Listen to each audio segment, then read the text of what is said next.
भागलपुर के 291वें स्थापना दिवस के मौके पर समाहरणालय परिसर स्थित समीक्षा भवन के समीप उप विकास आयुक्त अनुराग ठाकुर ने पौधारोपण किया। इस दौरान सभी विभाग के अधिकारियों के साथ समीक्षा की गई। उप विकास आयुक्त ने बताया कि चुनाव और वोटिंग को लेकर इस बार स्थापना दिवस के मौके पर खास कार्यक्रम का आयोजन किया गया। अगले साल खास तरीके से भागलपुर का स्थापना दिवस मनाया जाएगा, जिसको लेकर जिला प्रशासन अभी से ही तैयारी में जुट गया है। कि आप लोग जानते हैं, आज 4 मई है और आज हम लोग भागलपुर के जिला स्थापना दिवस के तौर पे इसको मना रहे हैं। तो ये जो कार्यक्रम रखा गया है, ये अभी जो आचार संहिता और जो चुनाव का हम लोग का पूरे देश भर में कार्यक्रम चल रहा है, उसके मद्देनज़र, क्योंकि हम लोग बहुत बृहद स्तर पे अभी कार्यक्रम नहीं कर सकते हैं, तो हम लोगों ने ये कलेक्ट्रेट में रखा है सभी हमारे जितने भी डिपार्टमेंट हेड्स हैं और जितने भी वरीय पदाधिकारी हैं उनके समक्ष। क्योंकि जो स्थापना दिवस है, जो भागलपुर के लिए आप लोगों को भी पता होगा कि 2018 में कमेटी बनाई गई थी, जिन्होंने इसमें हिस्टोरियंस भी थे, और ये 4 मई का डेट आया था कि इसकी स्थापना 4 मई 1773, तो समझ सकते हैं कि 251 साल पूर्ण हो गया है। उसके बाद कई लेवल पे पत्राचार भी किए गए कि जिला स्थापना दिवस भागलपुर में मनाया जाए। उसकी फिर सहमति भी मिली है और इस बार चुनाव के कारण हम लोग इसको बृहद स्तर पे अगले साल से मनाएंगे। और इस साल हम लोगों ने प्रयास किया है कि जो स्थापना दिवस है हमारा, इसमें सभी विभाग के सारे अपने हेड्स आएँ, और एक साल, क्योंकि भागलपुर बहुत ही ऐतिहासिक जिला है और ये बहुत ही गौरवपूर्ण क्षण होता है किसी पदाधिकारियों के लिए यहाँ पे काम करना। तो अपने एक साल में वो लोग अपने अपने विभाग में क्या कार्य करने का विजन रखते हैं और करेंगे, वो हम लोगों के साथ यहाँ पे साझा करेंगे इस कार्यक्रम में। और हम लोग आशा यही करते हैं कि अगले साल से कला संस्कृति विभाग के तौर से इसको और वृहद रूप दिया जाए और उसको और वृहद रूप हम लोग जिससे आम जनता के साथ भी इसको मना सके। और अभी आचार संहिता के कारण भी हम लोगों की कुछ लिमिटेशंस हैं, तो अगले साल से इसको और वृहद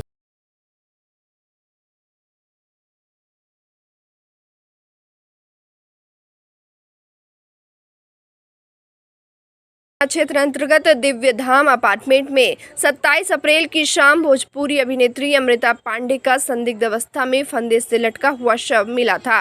पोस्टमार्टम रिपोर्ट ने जो खुलासा किया है, उससे पुलिस की चुनौती बढ़ गई है। दरअसल पोस्टमार्टम रिपोर्ट के मुताबिक अमृता पांडे की गला दबाकर हत्या की गई है। वही एफएसएल ने इससे पहले इसे आत्महत्या बताया है। अब इसको लेकर एसएसपी आनंद कुमार ने कहा कि युवती के शव मिलने का मामला सामने आया था। एफएसएल और पोस्टमार्टम रिपोर्ट सामने आया, दोनों रिपोर्ट में कॉन्ट्रडिक्शन है। मामले की जांच के लिए फॉरेंसिक साइंस के एचओडी से पैनल बनाकर जांच के लिए रिक्वेस्ट किया गया है। पुलिस भी पूरे मामले की जांच में जुटी है। वही अमृता पांडे के परिजनों के मुताबिक वह ओसीडी बीमारी से ग्रसित थी। इससे पहले भी उसने 2 दफा आत्महत्या करने की कोशिश की थी।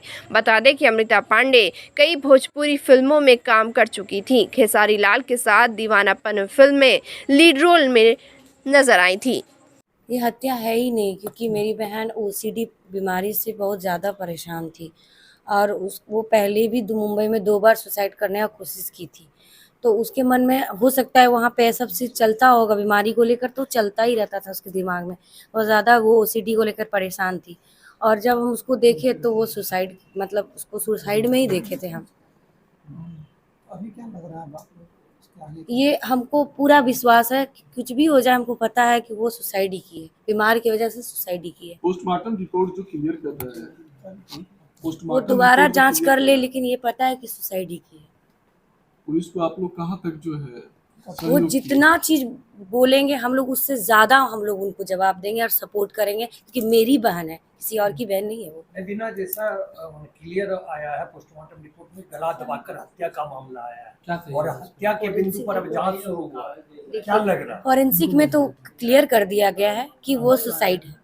एफएसएल अलग चीज है और पोस्टमार्टम अलग है। पोस्टमार्टम का ज्यादा ये बात होता है, दोनों 2 बिंदु। तो एक उसमें तो बोला गया है ना कि दोबारा जांच हो जाए। दोबारा जांच होने दीजिए ना, उसमें सब पता चलेगा कि हम लोग को पता है कि सुसाइड है। दोबारा जांच की घटना हुई थी जिसमें कि एक डेड बॉडी मिली थी। दिव्य धाम अपार्टमेंट है जोगसर थाना का, और 27 अप्रैल की घटना है जिसमें एक युवती की बॉडी मिली थी और उनके परिजन के द्वारा बताया गया कि इन्होंने आत्महत्या कर लिया और परिजनों के द्वारा उसका इलाज भी कराया गया। और ये सारी चीज़ें जो नीचे बेसमेंट में लगा हुआ सीसीटीवी है उसमें सारी कैप्चर भी हुई। उसमें हम लोग के पास 2 रिपोर्ट आई है, एक एफएसएल के द्वारा जो रिपोर्ट है और जो पोस्टमार्टम करने वाले जो डॉक्टर साहब हैं उनके द्वारा जो रिपोर्ट दी गई है। तो दोनों रिपोर्ट में कंट्राडिक्शन है, तो उसको रिजॉल्व करने के लिए हम लोगों ने सप्लीमेंट्री ओपिनियन के लिए जो फॉरेंसिक साइंस के जो एचओडी हैं उनको रिक्वेस्ट किया है कि एक पैनल बना के इसकी एनालिसिस कर लें और उसके बाद हम लोग को एक सप्लीमेंट्री ओपिनियन दिया जाए कि हत्या का जो मूल कारण है वो क्या था, आत्महत्या है या हत्या है। तो हम लोगों ने सप्लीमेंट्री ओपिनियन की रिक्वेस्ट दे दी है और एक SIT सिटी SP साहब के नेतृत्व में काम कर रही है और सभी बिंदुओं को जोड़ के और सभी कड़ियों को जोड़कर जिस निष्कर्ष पर भी हम लोग पहुँचेंगे तो उसके बाद आप लोग को हम लोग बताएंगे कि घटना का कारण क्या है। देखिए, एक रिपोर्ट आत्महत्या की तरफ इंगित करती है, दूसरी हत्या की तरफ इंगित करती है। तो दोनों, मैं बोला ना कि जहाँ कॉन्ट्राडिक्शन है उसको रिजॉल्व करने के लिए, उस पर फर्दर ओपिनियन के लिए डॉक्टर साहब को लिखा गया है और आज ही लिखा गया है आज ही लिखा गया है और उसमें हम लोग वेट कर रहे हैं, उनका फर्दर ओपिनियन होगा, उसके आधार पर पुलिस अग्रतर कार्रवाई करेगी। और इसमें परिजनों के बयान पर एक UD केस उस समय दर्ज किया गया था, उसमें भी सिटी SP की तरफ से जांच की जा रही है। तो हम लोग रिपोर्ट का इंतजार कर रहे हैं, उस पर फर्दर जो भी एक्शन होगा हम लोग करेंगे।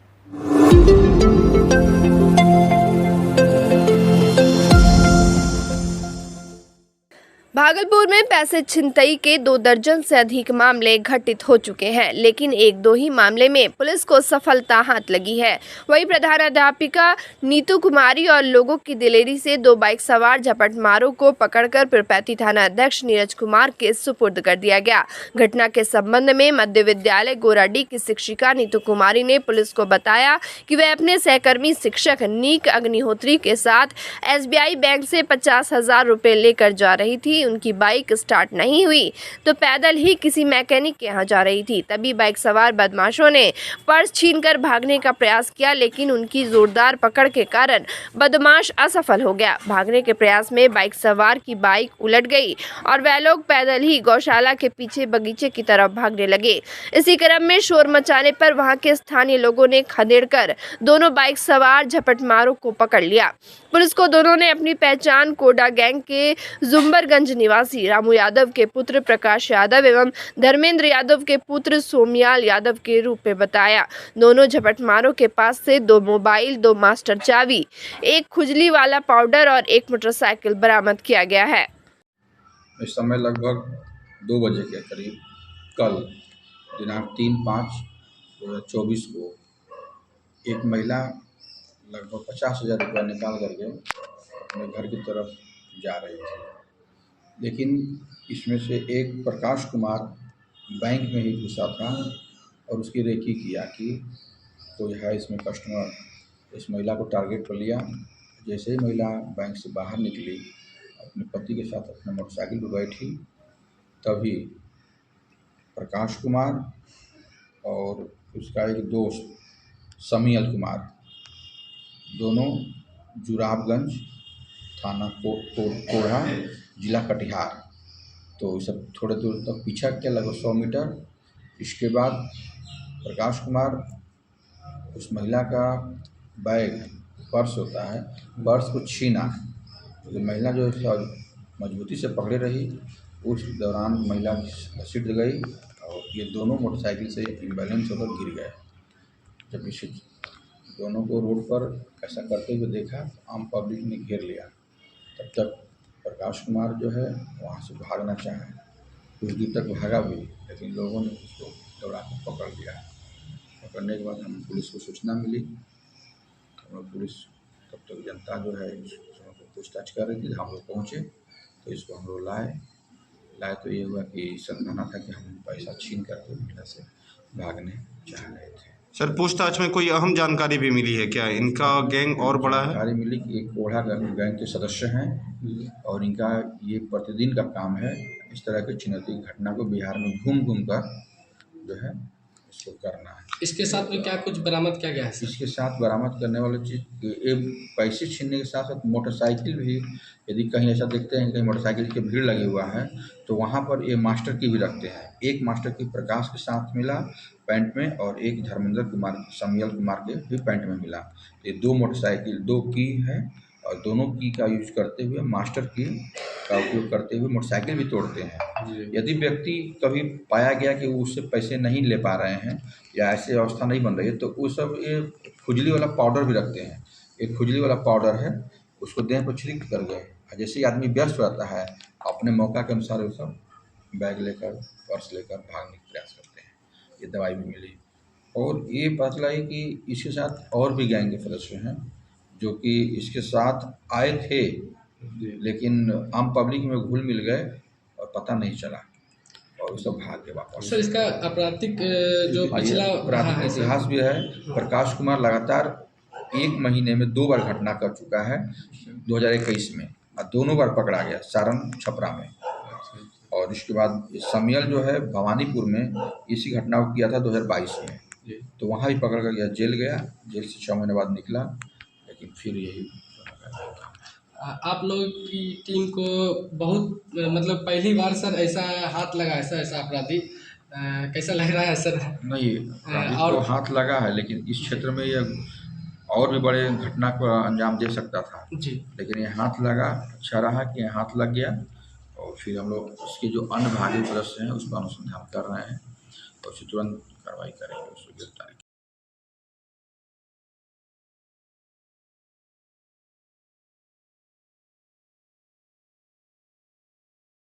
थाना क्षेत्र अंतर्गत मोहनपुर हसनपुर स्थित बच्चों के पैम्पर्स गोदाम में भीषण आगजनी की घटना में लाखों रुपए की संपत्ति जलकर खाक हो गई। आगजनी की घटना का स्पष्ट कारण नहीं पता चल पाया है। घटना के बाबत बताया जा रहा है कि डायपर गोदाम में लगी आग ने देखते ही देखते पूरे गोदाम को अपने आगोश में ले लिया, जिससे गोदाम में रखी लाखों रुपए मूल्य की संपत्ति जलकर खाक हो गई। वही घटना की सूचना मिलते ही फायर ब्रिगेड की 2 बड़ी गाड़ियां मौके पर पहुंची और घंटों मशक्कत के बाद आग पर काबू पाया। वही अग्निशमन अधिकारी ने बताया कि प्रथम दृष्टिया से यह घटना लापरवाही का नतीजा प्रतीत हो रहा है।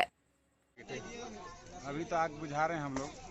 फर्स्ट दृष्टिया तो लगता है कि कोई लापरवाही से आग लगा है, लेकिन विस्तृत तब इसको देखेंगे हम लोग तो उसके बाद बताएंगे। पहले तो हम लोग आग बुझाना के काम कर रहे हैं, ताकि पहले आग बुझ जाए उसके बाद बाकी चीजें विचार किया जाए। आग पे तो काबू पा लिया गया सर? लगभग तो पा लिया गया है, लेकिन चूंकि कचरा है, रुई का गोदाम है और सब कचरा का गोदाम है, तो इसमें अभी धुआं निकल रहा है। जब तक इसको कंप्लीट नहीं बताया जाएगा तब तक पूर्ण रूप से काबू कैसे कहा जा सकता है। आग तो हम अपने छत पे थे, यहाँ से धुआं निकल रहा था। अच्छा, क्या चीज़ का गोदाम है? ये कंपास का बच्चे का है। क्या चीज़ का? कंपास बच्चे का नहीं बनता, कंपास पैम्पर्स का? हाँ। अच्छा, वही चीज़ था? हाँ, वही चीज़ का है। तो सूचना आपको कैसे मिली थी? सूचना अपने छत पे चढ़े थे तो देखे धुआं निकल रहा है, तो आदमी से आवाज़ दिए, ये बगल का भी खबर दिए कि भैया तुम्हारा बगल में सामान है, तुम बगल करो। उसके बाद में उसने अपना फ़ोन किया था। इस एरिया का क्या नाम पड़ता है? यह पड़ता है हसनपुर पड़ता है।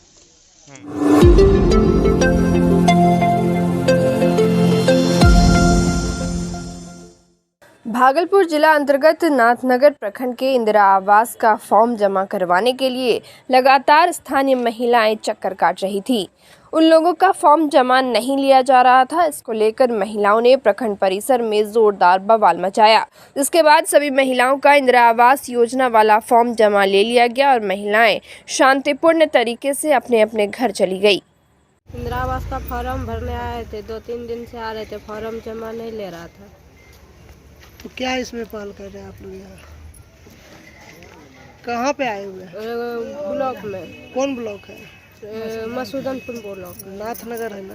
नाथनगर मसूदनपुर थाना ब्लॉक। ठीक, क्या नाम हुआ? ज्योति कुमारी। फॉर्म जमा ले लिया? हाँ, फॉर्म जमा लिया है। यहाँ पे यही हुआ था, मैंने 2-3 दिन से फार्म भर रहा था, भरवा के मन इंदिरा आवास के आ रहा था, तो ये सब जमा नहीं ले रहा था, तो बोला हम यहाँ पे जमा नहीं होगा। यही सब बात भी है। कहाँ में जमा करने आए थे आप? आए थे ब्लॉक में। जमा लिया? हाँ, जमा ले लिया। क्या चीज़ का फॉर्म था? इंदिरा आवास का था। क्या नाम आपका? फुलवती देवी। पति का? दिलीप पासवान। घर यही रामपुर।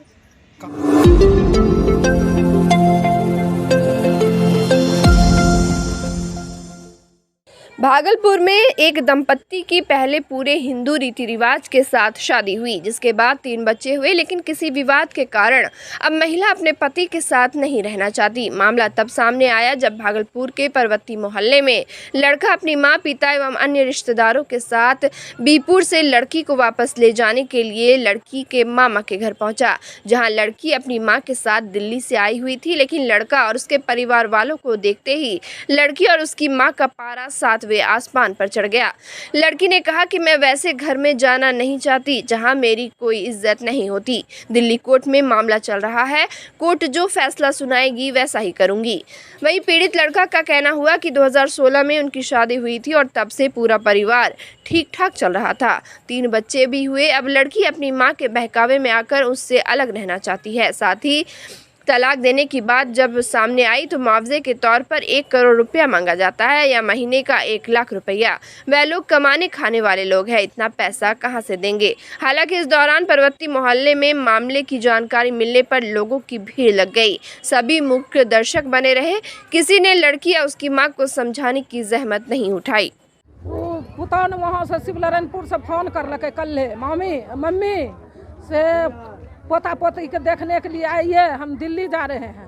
कहलिए कनियन पोता पोती खाली देखे नहीं जेबे, हम तोरो बिदागरी जेबे। कनियन घर बसाबो, घर 4 साल से बर्बाद हो रहा छन बेटा, केस कर ले छो 3-3 गो, केकर पैसा जा रहा है बेटा, तोरा हम ले से जा रहा छियो। तो आबो मम्मी स्कॉर्पियो 1 करोड़ जो हमसे मांगी। हाँ तब स्कॉर्पियो लगा गाड़ी लगा, हाँ स्कॉर्पियो लगे तो कहलिए पोता पोती लगे केना दोनों सब किन ले लिए, सब चीज ले, तीनों बच्चा ले प्रणाम पाती कर 4 साल से मायके में नहीं हाँ नहीं पुता बोलता है कि ना, हाँ वही बोला कि हम नहीं रहेंगे। हाँ हमको पैसा दीजिए, 1 लाख के महीना दीजिए। तो हमारा बेटा सर्विस है, कहाँ से 1 लाख देगा। मामला ये है कि हमारा शादी 2016 में हुआ था, ठीक है ना, जिसके बाद जो है मेरी पत्नी मेरे घर में रहना नहीं चाहती है, ठीक है ना, बार बार मैके जाती है, वहाँ से झूठा केस मेरे ऊपर करती है, केस करती है, झूठा अपलंग लगाती है कि मेरे को मारता है, पीटता है, खाना नहीं देता है। ऐसा कोई बात है नहीं, जाके आस पड़ोस में पूछ ले, मेरे घर के अगल बगल में भी पूछ ले कि मेरे घर में लड़ाई भी होता है या नहीं होता है, ठीक है ना। इनकी माँ, इनके पिताजी, इनका कहना है कि दिल्ली रहोगे तो ज़िंदगी बसर होगा, नहीं रहोगे बर्बाद कर देंगे, ठीक है ना। 3 बच्चे हैं, 1 महीने की जब गर्भवती हो जाती है ना, तो तब जा कर के माँ से चुपके से केस करवा करके ये डायरेक्ट मेरे ऊपर हमला करके, ठीक है ना, ये अब मैके चली जाती है। और मेरे को कानों तक खबर नहीं होता है कि मेरे साथ ये क्या रचना रच रही है, और सारा सबूत मेरे पास है, सारा स्टाम्प पेपर पे लिखा हुआ है। ये जब ये गई है यहाँ से, ठीक है ना, स्टाम्प पेपर पर लिख करके जाती है, और उसके बाद जो है लिख करके जाने के बाद जो है मेरे ऊपर वो केस कर देती है। हाँ धमकी देता है, धमकी ये देता है कि मेरे को 1 करोड़ रुपया दो, तब हम तुमको छुटकारा दे देंगे। शादी हम शिवनारायणपुर से किए थे, और केस जाकर के ये दिल्ली में जाकर के, और 3 केस की, और 1 बार दिल्ली से हम लाए, कोर्ट से लाए, कोर्ट के मामले से, ठीक है ना। साल भर रही, ठीक है ना, साल भर रहने के बाद जो है हम सिर्फ घरवास में हम नहीं गए दिल्ली, तो माँ से फ़ोन करके कह करके मेरे ऊपर झूठा केस करवा दी कि मेरे को घर में बंद करके रखा है, मेरे को खाना नहीं देता है। पति पत्नी एक साथ, पुलिस आने से 2 दिन पहले पति पत्नी एक थाली में खाते थे और खा भी रहे थे, ठीक है ना। और हमको भनक भी नहीं चला कि मेरे ऊपर कोई कार्रवाई कर रही है।